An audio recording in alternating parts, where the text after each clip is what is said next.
Astăzi o să vă învăț cum să faceți $50 gratis online cu o aplicație pentru telefon. Dar înainte să începem, nu uitați să apăsați pe butonul de like și să vă abonați la canal, pentru că o să începem o serie cu aplicații și metode de pe care puteți face bani chiar dacă nu aveți 18 ani. Să revenim. Despre această aplicație am făcut mai multe videouri pe TikTok, acum o să vă arăt pas cu pas ce trebuie să faceți. Țin să menționez că puteți face bani prin două metode cu această aplicație. Prima metodă sunt sondajele. Puteți câștiga până la $5 per sondaj și trebuie doar să răspunzi la câteva întrebări simple. La crearea contului va trebui să introduceți câteva date, dar vă asigur că nu durează mai mult de 3 minute să vă creați contul.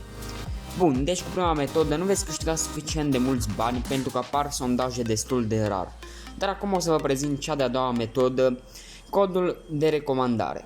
Pentru fiecare persoană care folosește codul vostru veți primi niște bani. Treaba stă în felul următor. Dacă inviți o persoană care are, de exemplu, 25 de ani, vei primi 2,5 lei, iar acea persoană trebuie doar să-și creeze un cont și să folosească codul tău de recomandare.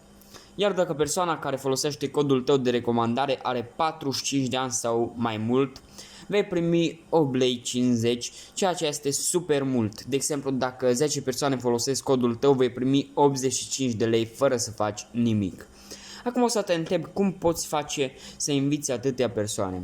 O să-ți arăt imediat o metodă care am folosit eu și a funcționat destul de bine.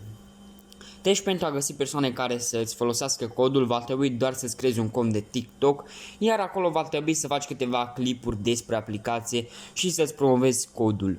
Cel puțin așa am făcut eu și am reușit să primesc câteva plăți, de unde puteți retrage banii și cum se fac plățile. Ei bine, plățile se fac în contul de PayPal și trebuie să introduceți doar adresa de e-mail de la contul vostru de PayPal în aplicație.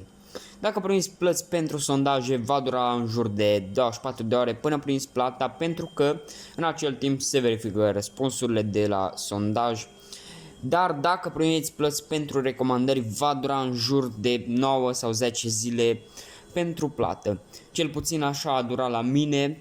Deci cam atât cu această aplicație. Eu o recomand dacă doriți să faceți o abănuți pentru un joc pe Steam sau un abonament la Boosteroid sau chestii din astea, pentru că nu veți face foarte mulți bani, dar puteți face în jur de 50-60 de dolari sau dacă reușiți să invitați mai multe persoane, puteți face chiar și mai mult.